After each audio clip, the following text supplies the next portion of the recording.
Исәнмесез, сез татарлар тапшыруын карыйсыз. Без бөтен дөньяга сибелеп яшәүче милләттәшләребезнең яшәешен яктыртабыз. Бүген безнең программада. Магнитогорскида сәяси репрессия корбаннарын искә алалар. Туган газиз җирләреннән көчләп китерелгән кешеләрнең әрнеп яшәгән җире бу. Татарлар НКВД тикшерү төрмәсе мемориаль музеенда. Бог создал Крым, а черт нарыв. На Рымский край место массовой ссылки. Куда высылали, в том числе из территории Казани, татар. Әсәкәйдә Алтын көз фестивале. Гомумән безнең быелгы бәйгебезнең максаты Габдулла Тукай мирасын күбрәк балаларга таныту булды. İstanbul'da Бәлеш бәйрәме. Безнең өчен бик мөһим бу җыелышулар, чөнки без илдән узакта торабыз. Татарлар тапшыруында яңа сәхифә. Татарча көрәш. Кешелек тарихының кайсы гына чорын алып карасак та, һәр халыкның бурынгыдан килгән үз көрәше булганлыгын күрәбез. Сәяси репрессия корбаннарын искә алу көнен Магнитогорскида яшәүче милләттәшләребез бу дата барлыкка килгән вакыттан 1991 елдан бирле билгеләп үтә. Бу көнне шәһәрнең беренче төзүчеләрен, тоталитар режим корбаны булган туганнарын, якыннарын искә алалар. Тарихчылар аларны архив мәгълүматлары белән таныштыра. 30 октябрь 20 гасырның беренче яртысындагы фаҗига турында искәртү көне дә ди бу чарада катнашучылар. Сүз Гөлдар Хафизовага. Традиция буенча алар Магнитогорск шәһәренең милли китапханасына җыелды. Чөнки барсының да гаиләсендә кем дә булса репрессияларында зыян күргән. Нәкъ биредә 30 октябрь датасын, сәяси репрессия корбаннарын искә алу көнен билгеләп үтә башладылар. Һәм шулай менә инде 18 ел. Шушы җирдә башларын салган. Туган газиз җирләреннән көчләп китерелгән кешеләрнең әрнеп яшәгән җире бу. Шуларның тукымнарының алар рухына дуга кылырга теләве. Әле халык күбрәк була торган я, җылы-җылы әле безнең теге инде хәзер абыстайларында кимеп бара бит инде. Алар үзләренең әби әтиәниләрен үзләре сөйлиләр я. Бәләкәгенә истәгәй берләрендә сөйлиләр я. Менә бит инде хәзер кимеп бара. Мөслимә ханым Шафиq узган гасырның 30 еллары шаһитлары белән аралашып, аларның хикәясе нигезендә магнитка сөрелгән милләттәшләр турында зур хезмәт яза. Ел саен бу көнне безнең шәһәребездә булырга тырыша. Аның үз китабы геройларының истәлекләре турында сөйләгәннәрен халык диккать белән тыңлады. Тоталитар режим корбаннарын шәһәрнең үзәк китапханасында да искә алдылар. Сугышта һәр икенче танк һәм һәр өченче снаряд Магнитогорск металлыннан ясалганлыгы яхшы билгеле. Әмма бүген шәһәрдә яшәүче һәр өченченең бабалары бирегә зур төзелешкә куып китерелгәнлеген бик азлар гына белә. Магнитогорскида хәтер китабының 11 томын бастырган Геннадий Васильев та репрессия корбаны нәселе. Все понятно, что мы знаем о войне, с какой вклад внесла магнитка, комбинат в победу над фашизмом. Но почему-то мы забываем, а кто были спецпереселенцы, кто были первостроители. И люди, несмотря ни на всякие трудности, подняли комбинат, подняли город и будучи врагами народа. И вот об этом мы должны знать и помнить, кто в первую очередь строил комбинат и город. Соңгы елларда репрессия темасын әкренләп туктаталар һәм бу күңелсез хәл диләр тарихчылар. Шуңа карамастан Геннадий Васильев һәм Салават Әхмәтҗанов шәһәрнең шын тарихын тургызу буенча актив эшчәнлек алу бара. Узак еллар нәтиҗәле хезмәтләре өчен Магнитогорск татарларының милли мәдәни мөхтәрияте җитәкчесе Кадим Нуртаһиров аларга Чиләбе өлкәсе губернаторының рәхмәт хатын тапшырды. Шара азагында шәһәрнең беренче палатка һәйкәленә килеп, бабалары рухына дуга укып, шәшәкләр салдылар. Хәзерге көндә без аларның аныклары дияргә була инде. Без менә бу безнең бердән бер урын, шунда килеп, дугалар укып, шәшәкләр салып, аларны искә төшерәбез. Хәтергә алабыз. Ел саен менә ул безнең инде традиция. Хатирәләр биредә дә дәвам итте. Минем әтием с 5-го года, они с 8-го года. Вот. Алар только были женаты, балалары булмаган әле аларның. Монда уже вот я появилась. Вот. Телне, конечно, без бик нитмәдек. Вот инде сөйләшә беләбез, но балаларга не передали. Но зато корни свои очень-очень чтим, бережем. Дед 90 лет сидел, рыдал, он рассказывал, как они в этих бараках, как когда вот как раз вот этот осенний период, когда начинали болеть, когда вот эти были все вот эти вот заболевания, когда с температурой выводили просто с бараков, то есть здоровые оставались в бараках, а этих выводили на улицу. Вот они утром выходили, и все, у кого дети, у кого родители, у кого лежали замерзшие около бараков. Вот он рыдал, он не мог спокойно даже это рассказывать. Мына ушундай күндөрдө, конечно, унутурга керекмей. Чтобы биздин балдарыбыздын балдары мындай нейде хаталакты нитмәгәннәр. Ва шуның өчен без халык үзебез актив булырга тиешбез. Гөлдар Хафизова, Татарлар, Магнитогорск. Минем тормыш кояш төсле якты. Май айыдай матур башланды.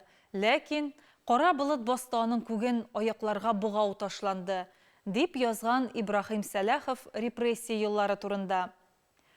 Томск шәһәрендә сәяси репрессияларга багышланган бердән-бер музей бар. НКВД тикшерү төрмәсе мемориаль музее. Аның янында урнашкан Хәтер скверында ел сайын октябрьнең ахырында зур террор корбаннарын искә алу чаралары үткәрелә. Томск өлкәсенең һәр 3нче кешесе репрессияләнгәннәр гаиләсеннән. НКВД тикшерү төрмәсе мемориаль музейның биредә булуы аңлашылады. Ул Россиядә тоталитаризм тарихы, кеше хокукларын кысу һәм юкка чыгару тарихы буларак истәлекле. Здесь в течение 20 лет, с 1923 года до учреждения Томской области в 1944 году, то есть 20 лет, находились камеры городдела НКВД, следственные камеры. То есть это помещение, которое служило настоящими камерами для арестованных по политическим мотивам. Тогда говорят, Бог создал Крым, а черт на Рым. На Рымский край место массовой ссылки. Куда высылали, в том числе из территории Казани татар.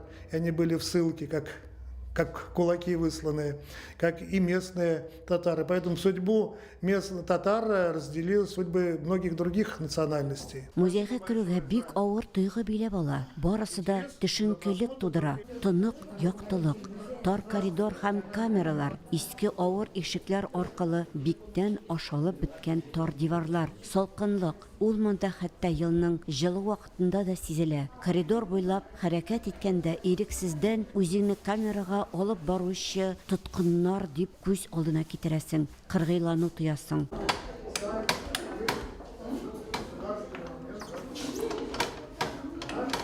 В 1937 году было сфабриковано дело против целой группы татарской интеллигенции, и в том числе прихожан мечетей томских, и они были обвинены о том, что в контрреволюционной деятельности, шпионской деятельности в пользу зарубежных стран, и многие из них были именно расстреляны по приговорам несудебных органов.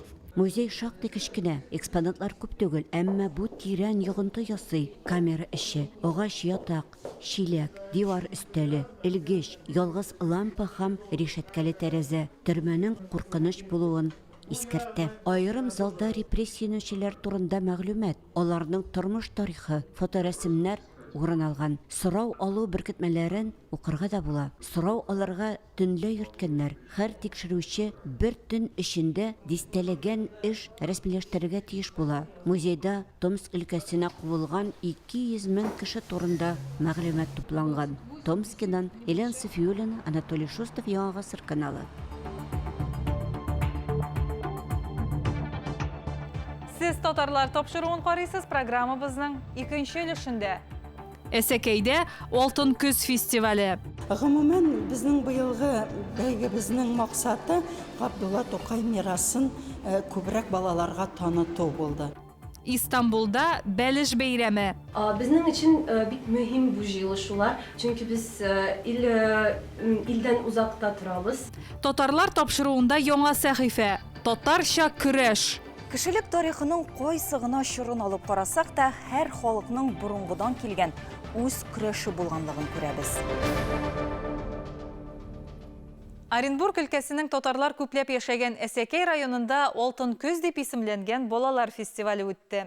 Бәйгедә хуҗалардан тыш Абдулина, Матвеевка районнарының татар авылларыннан килгән 5 яшьтән алып 15 яшькәчә кечкенә артистлар катнашты.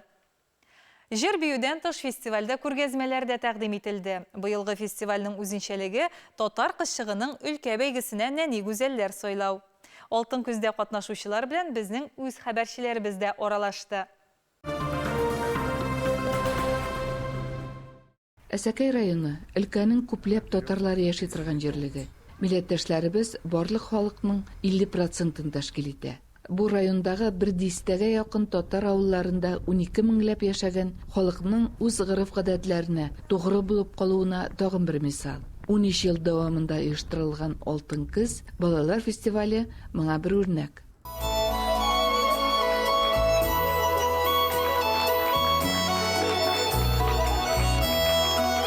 Бу елның үзенчәлеге темада «Мин татар баласы».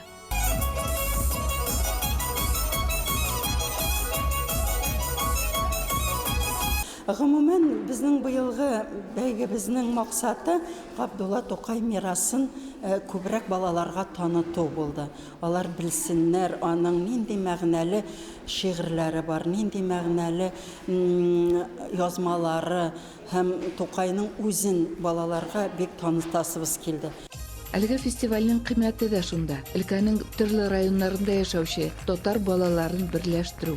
Алар үзара татар халык киләрен, биюләрен башкаруда, татар шагыйрьләренең әсәрләрен яттан сөйләү осталыгында көч сынаша. 6 яшьлек София Талипова шигырьләргә өстенлек бирә. Шигырьләре һәм җырлары белән Тукай безне үзенә дәшә. Геройлары әйтәрсең, безнең белән яши янәшә. Мин татар баласы номинациясе 3 юнәлештән тора. Үзләре белән таныштыру, иҗади бәйге белән халык бәйрәмнәрен күрсәтү. Бәйгедә 18 бала катнашты. Номинантларга 200 баладан торган төркемнәр ярдәмгә килә. Алтын көз фестивалендә сон ягыннан да иң саллысы булган төркемнәр балалар бакчасыннан нәниләр иде.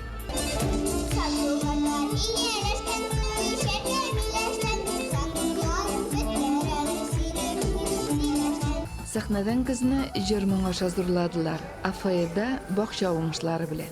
Шушы ук балалар авыл мәдәният йортлары катнашында күргәзмәдә оештырылды. Ул көзге аланны хәтерләтте. Алтын көз темасы күргәзмәдәге матурлык белән табигатьнең алтын көз чыры да бергә тәңгәл килгән. Кояшкай балалар бакчасы күргәзмәсе, тәрбиячеләр, әти-әниләр балаларның уртак хезмәте. Игътибар үзәгендә Габдулла Тукайның әкият геройлары. Кружок татар теле бар. Шул кружокта да балалар үрәнәләр, танецлар, шигырьләр, әкиятләр. Милләтне ныгыту, балаларны барлау, аларның күңелендә яктылык ырлыгын үстерү. Буларны барысында көзге моң берләштерде. Татармын дигән татар җанлы кешеләр булса, булган чакта татар теле югалмаска тиеш. Татар кешесе татар теле өчен нәрсә булса да тырышып эшләргә тиеш.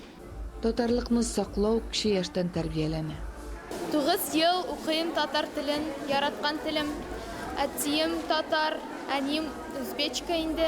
11-дән соң чыгып китергә Оренбургка телим. Культпросветка укырга, апам шикелле имында кайтырга, эшләргә. Татар халык ашларын да тәкъдим иттеләр. Алар бик үзенчәлекле иде. Камыр ашларыннан алып кулламага кадәр.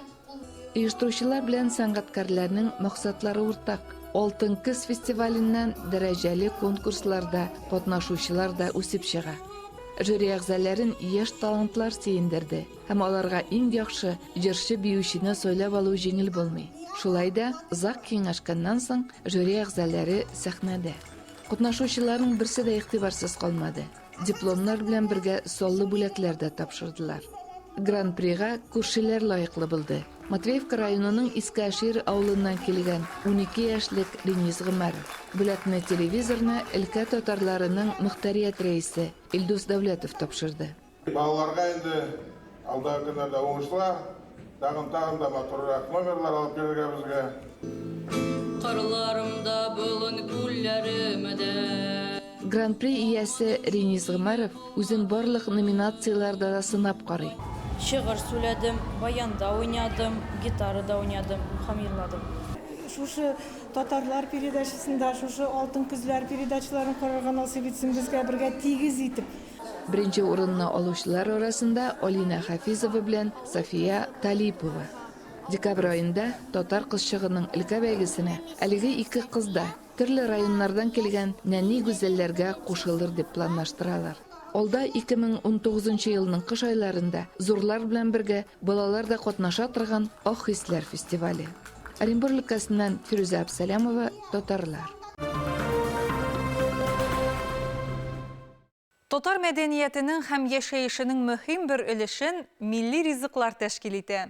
Татар халык ашлары серләре гаиләләрдә буыннан буынга, нәселдән нәселгә тапшырылып бара.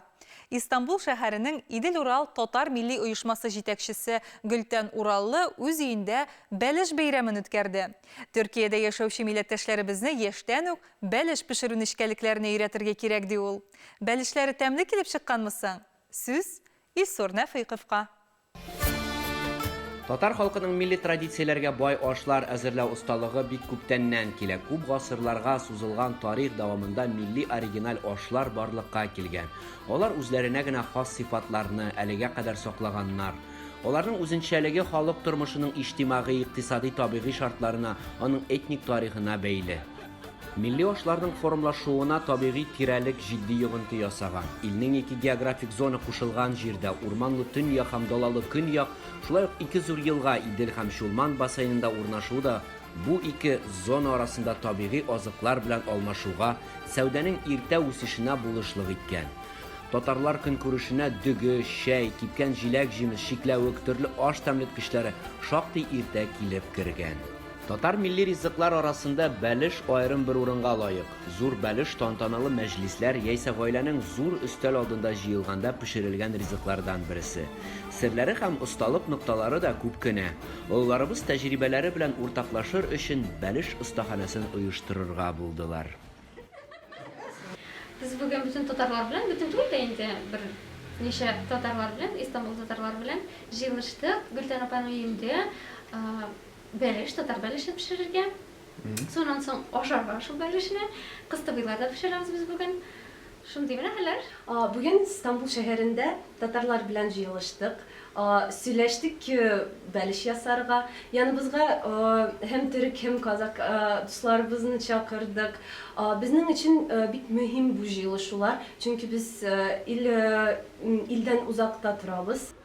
Шулай итеп, милли ризыклар серләре белән уртаклашу һәм пешерү осталыгы арттыру өчен остаханәләрнең оештырылуы бик кирәк. Телебезне, тарихыбызны, гореф-гадәтләребезне саклау һәм алдагы буыннарыбызга да җиткерү безнең төп максатыбыз.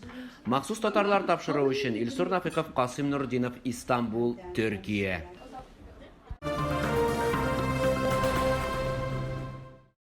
Һәрбер халыкның ата-бабасыннан калган борынгыдан безнең көннәргә кадәр сакланып килгән шөгыле, гореф-гадәтләре, уеннары бар. Милли көрәш безнең өчен шундый мирас. Татарлар тапшыруында өр-яңа сәхифә «Татарча көрәш». Һәр атна сайын без сезне татарча көрәш белән бәйле булган кызыклы фактлар һәм төрле чор батырлары белән таныштырып барырбыз. Сүз Гөлия Садыйковага.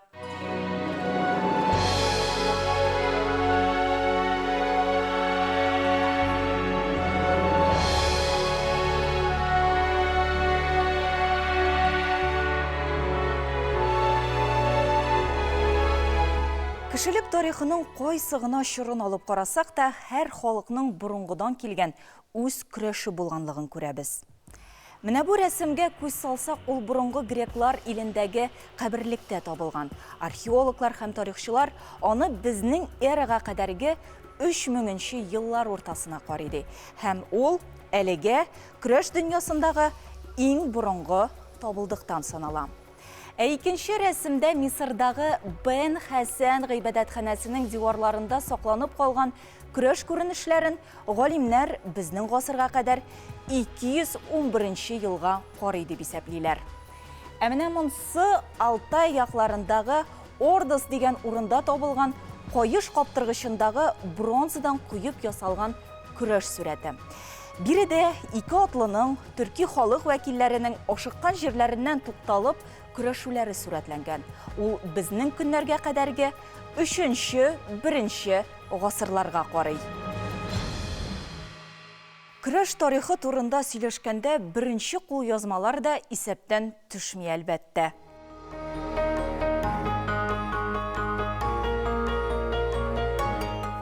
Бу китапка кергән язмаларның берсе 13-нче гасырга карый. Аны безгә тарихи язмалар калдырганнар.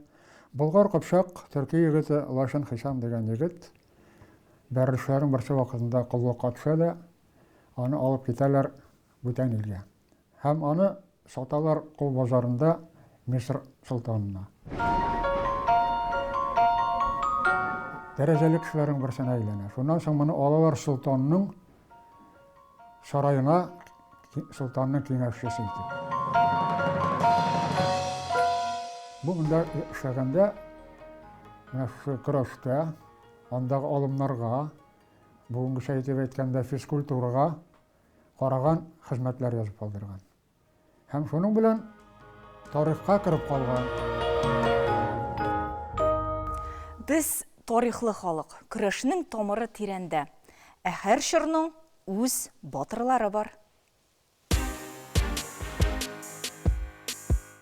Шиһабетдин Мәрҗәни 1818 елда Әтнә районының Ябынчы авылында туа. Күршедәге Ташкичү, Бухарадагы Күгеллеш, Самаркандтагы Ширгар мәдрәсәләрендә белем ала. 1850 елда Казанның беренче җәмигъ мәчетендә имам булып эшли башлый. Бираздан Казан мөхтәсибе итеп билгеләнә. Мәрҗәни мәдрәсәсен ача, дин сабакларын бирә, шулай ук Татарская учительская школада дин дәресләрен алып бара. Университет каршында археология, тарих һәм этнография җәмгыяте әгъзасы булып, аның эшендә катнаша. 1889 елның 18 апрелендә вафат. Бүген Кабан күле буендагы мәчет, Татарстан Республикасы Фәннәр академиясының тарих институты, Милли татар гимназиясе аның исемен йөртәләр. Галим, дин эшлеклесе, фәлсәфәче, тарихчы, мәгърифәтче. Күпләрегез бу рубрика белән татарның дахи улы арасындагы бәйләнешне эзли дә башлагандыр. Әллә ул да көрәшче дигән сорау башыгыздан уздымы? Сез хаклы, әйе. Егет вакытында аны тирә-якта көрәшче Шиһаби дип йөрткәннәр. Ул көрәшне бик нык яраткан һәм һәр вакыт җиңүгә омтылган. 1915 елда Казанда чыккан Мәрҗәни дигән китапта Садретдин хәзрәт дигән кешенең мондый истәлекләре бар. Көрәшкәндә Мәрҗәнинең шул гадәте бар иде. Йыгылганнар белән түгел, бәлки йыгучы баһадирлар белән көрәшүне сөя иде. Үзеннән бер мәртәбә йыгылган кеше илә көрәшми иде. Һәм дә ул кеше йыккан кеше белән дә көрәшми иде. Чын егетләр сүзе, шулай булмаса, мәйданга чыгып тору кирәк тә түгелдер ул. Сез ничек уйлыйсыз?